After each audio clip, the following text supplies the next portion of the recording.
Muy buenos días a todos, Dios me los bendiga nuevamente. Aquí estamos una vez más con ustedes en la Biblia en un año y le damos gracias al Señor por este día. Hoy estamos en el día 230 y vamos a estar comenzando a estudiar el libro de Esther. Es un libro espectacular, no se lo pueden perder, un libro de redención, de obediencia.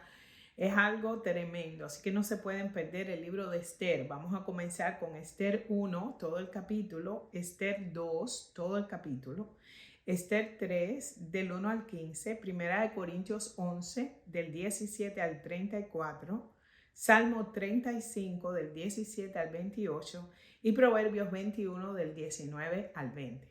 Y hoy vamos a hablar un poquito sobre lo que nos habla la palabra de Dios. Vamos a seguir estudiando el libro de Corintios y aquí le está hablando Pablo a los corintios sobre ciertas situaciones que ellos estaban viviendo, y la corrección aquí es la división, ¿verdad?, que había en Corintios en ese tiempo entre las mismas personas de la iglesia, divisiones por estatus sociales y cosas semejantes, pero aquí está Pablo hablando principalmente sobre cómo deben de tomar la Santa Cena.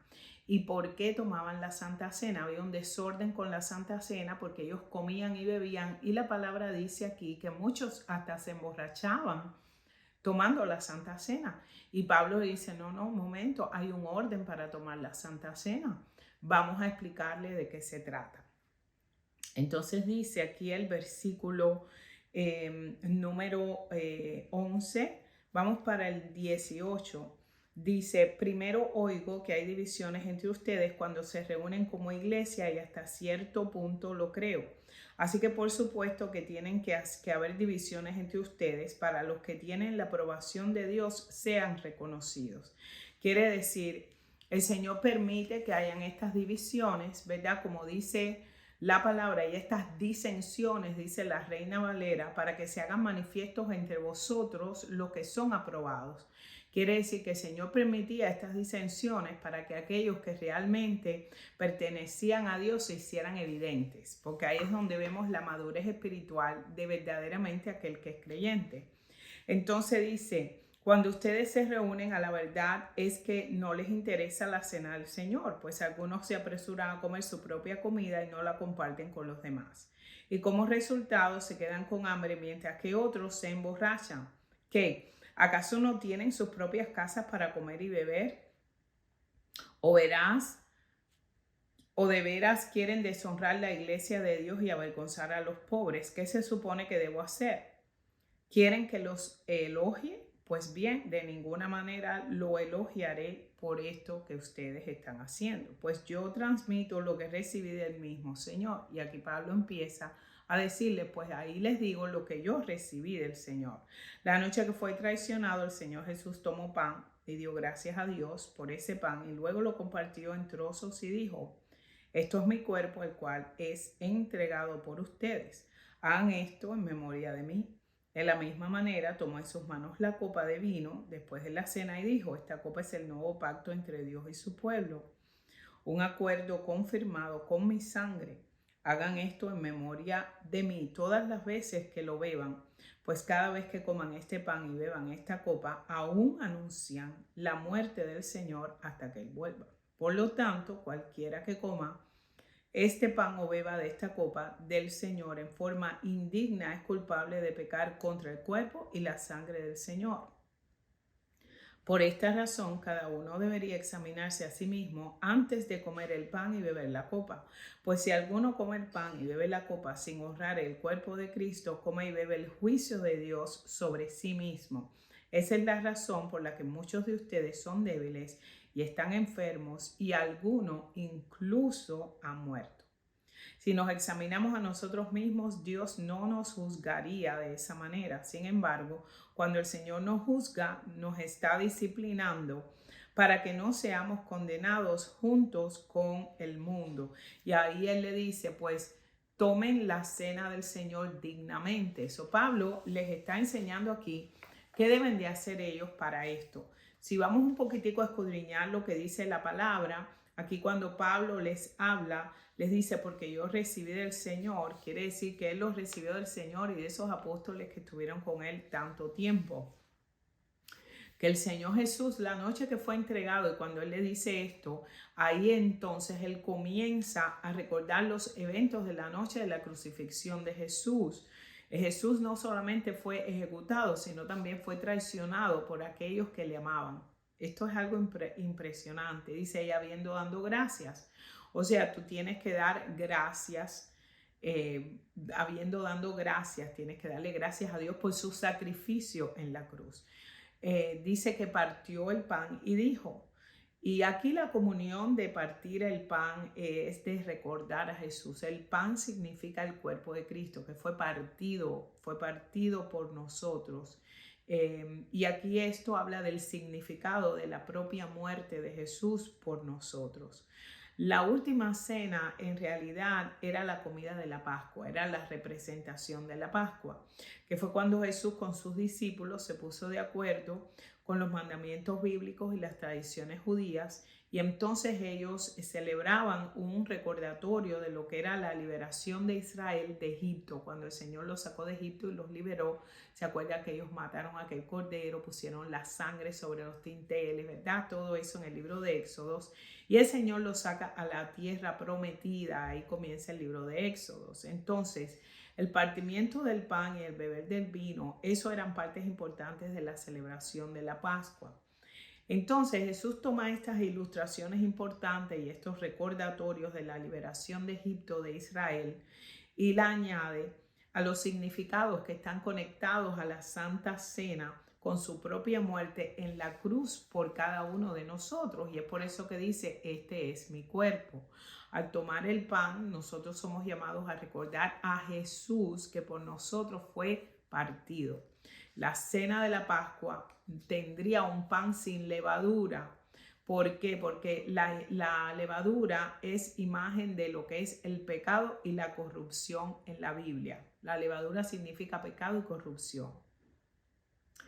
La levadura necesita tiempo para trabajar. Cuando tú haces pan y le echas levadura, tienes que dejar el pan descansar un rato para que ese pan empiece a inflarse, ¿verdad? Porque ahí es donde empieza a trabajar la levadura, ¿verdad? Pero ellos, en su prisa por salir de Egipto, los israelitas no tuvieron tiempo de pasar este proceso para que la levadura trabajara en la masa del pan y se inflara.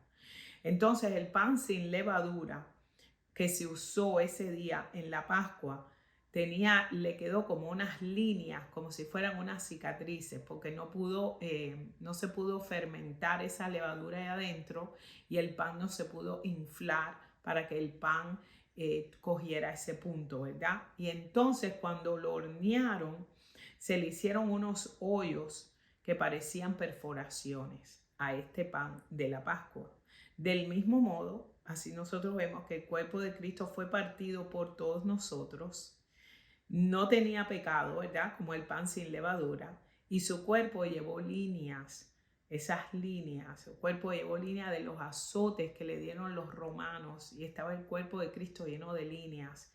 Y fue perforado como el pan cuando perforaron sus manos y sus pies para clavarlos en la cruz. Entonces a ustedes ven el significado. Cuando dice que esta es la copa del nuevo pacto de mi sangre, quiere decir que al recibir la copa nosotros somos llamados a recordar la sangre de Jesús y el nuevo pacto. La cena de la Pascua representaba muchas copas de vino, porque acuérdense que ellos tomaban y representaban muchas copas, pero cada uno tenía un título diferente a cada copa. La copa que Jesús se refiere aquí es conocida como la copa de la redención. Por eso Jesús añade este recordatorio de la redención de la esclavitud de Egipto, la idea de que su sangre confirma este nuevo pacto, el cual cambiaría por completo la relación que nosotros tenemos con el Señor. Y esto es importante porque aquí Jesús funda un nuevo pacto sellado con la sangre, aun cuando el viejo pacto fue sellado también con sangre, según Éxodo 24:8, con la sangre del cordero. Ahora Jesús va a derramar su propia sangre. Por eso es que Jesús se llama el cordero inmolado, el sacrificio perfecto de tu Pascua y de mi Pascua. Entonces, ¿de qué se trata este nuevo pacto, pastora? La copa del nuevo pacto. Pues la copa del nuevo pacto la podemos ver en Jeremías 31-33, donde el Señor dice que yo daré mi ley en su mente y la escribiré en sus corazones. Quiere decir que tendrá la palabra de Dios, estará en nuestras mentes y en nuestros corazones. Y todo esto es una cercanía con Dios. Dios viene a morar, ese Espíritu Santo dentro de nosotros que nos trae memoria la palabra de Dios. Dice, y yo seré por Dios su Dios y ellos serán mi pueblo. Esto es poderoso. Este es el nuevo pacto de Jesús, yo en ti y tú en mí. Entonces después dice, hasta la muerte del Señor anunciarse, hasta que Él venga. Quiere decir que la cena del Señor vuelve hacia lo que Jesús hizo en la cruz. Nos lleva a memoria lo que Jesús hizo, ese pacto que Dios hizo nuevo de sangre, la muerte y la redención de un pueblo a través de la sangre del Cordero inmolado, pero también se enfoca a la venida de Jesús, porque Jesús en Apocalipsis 19:9 dice la palabra que Él celebraría las bodas del Cordero, y esa santa cena que nosotros tomamos aquí hoy, Él la iba a tomar con nosotros en el cielo. Y esto es tremendo. Si vas a Mateo 26:29 también te lo explica. El Señor dice que Él tomaría esta comunión con nosotros, con su gente, que es la cena suprema del Señor en el cielo. Y esto es poderoso. Ahora quiero aclarar algo aquí. La Iglesia Católica dice que literalmente el vino se convierte en sangre y el pan se convierte en vino. Eso no es real ni es lo que sucede. Es una representación, ¿verdad? Que nosotros por fe recordamos lo que el Señor hizo por nosotros. Todo esto es por la fe. El pan sigue siendo pan y el vino sigue siendo vino. Cuando dice que la muerte del Señor anunciarse hasta que Él venga, quiere decir que esa palabra anunciar quiere decir predicar. Cuando nosotros recordamos la Santa Cena, nosotros predicamos del acto que tuvo el Señor de morir sacrificial, de morir por nosotros en la cruz del Calvario. Entonces la palabra nos habla aquí y dice, de manera que cualquiera que comiera este pan o bebiera esta copa del Señor indignamente, dice que será culpado del cuerpo y de la sangre de Cristo. Por tanto, pruébese cada uno a sí mismo y coma así del pan y beba de la copa. Quiere decir, si tienes algo de que arrepentirte, hazlo. Tienes que chequear y preparar tu conducta para recibir la Santa Cena. Si necesitas perdonar, tienes que perdonar. Si necesitas pedir disculpas a alguien, tienes que hacerlo. Si necesitas ir a darle un abrazo a alguien, hazlo. ¿Por qué? Porque aquí el Señor dice que serás culpado del cuerpo, y de la sangre del Señor. Y Pablo lo que está advirtiéndole que a los cristianos de Corintios era tratar la cena del Señor con reverencia. Tenemos que ser reverentes, practicarla con un espíritu de autoexaminación, pero no quiere decir que te vas a quedar fuera de recibir la Santa Cena. Si hay algo en tu corazón que debes de enmendar o debes de perdonar, debes de hacerlo antes de tomar la Santa Cena. Y la Santa Cena también es para aquel que ha recibido a Jesucristo como Señor y Salvador. ¿Ok? Esto es muy importante. Es importante que ustedes sepan estas cosas porque esto les va a llevar a ustedes a recibir la cena del Señor dignamente, como dice la palabra. Entonces hay una parte aquí que dice que juicio come y bebe para sí aquel que toma de la cena del Señor indignamente. Y aquí Pablo le dice que si no nos examinamos a nosotros mismos no seríamos juzgados, dice la palabra, mas siendo juzgados somos castigados por el Señor para que no seamos condenados con el mundo.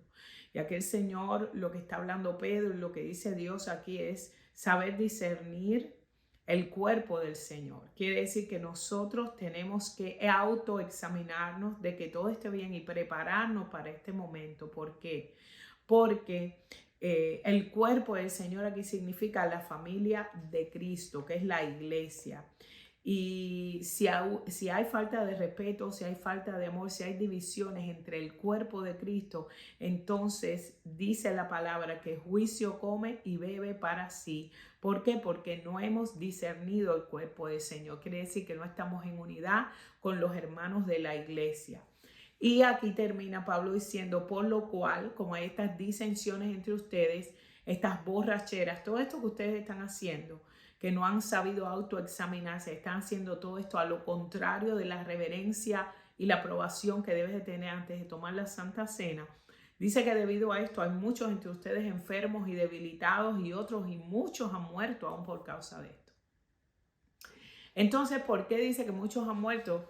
¿Por qué? Porque nosotros tenemos que discernir el cuerpo de Cristo, porque dice la palabra que el que hace estas cosas, dice que juicio come y bebe. ¿Por qué? Porque el Señor nos da una disciplina correctiva para que no caigamos en cosas peores. Y si el Señor ve que de alguna manera vas a ir de mal en peor y vas a perder tu salvación, entonces ahí el Señor te lleva con él. Por eso dice que hay mucha muerte prematura, porque el Señor, antes de que caigas en pecado, entonces ya ahí viene el Señor y te dice, no, mejor te llevo conmigo. Acuérdense, el Señor hace con nosotros lo que quiere, porque nosotros no nos pertenecemos a nosotros mismos, sino que le pertenecemos al Señor. Ok, por eso dice que somos castigados por el Señor, disciplinados por el Señor, es lo que dice la palabra, para que no seamos condenados con el mundo, ¿verdad? Y eso es bien importante porque el Señor sabe y conoce verdaderamente nuestros corazones. Así que ya ahí tienen más o menos un estudio de lo que significa la Cena del Señor. Y recuerden, la Cena del Señor ustedes la pueden hacer en sus casas semanalmente. Es bueno que ustedes compartan de la Cena del Señor en sus casas. La Cena del Señor también trae sanidad con ella. Y es importante, yo fui sanada específicamente de quistes de ovarios en una Santa Cena, tomando la Santa Cena del Señor. Así que ahí los dejo para que ustedes practiquen la Santa Cena del Señor y conozcan el por qué lo hacemos, recordando lo que nuestro Dios hizo en esa cruz de Calvario por cada uno de nosotros y también trayendo a memoria de que el Señor viene por su iglesia. La iglesia tiene que permanecer santa, sin mancha y sin arruga. Que Dios me los bendiga y nos vemos mañana nuevamente en la Biblia en un año. Hasta luego, bye bye.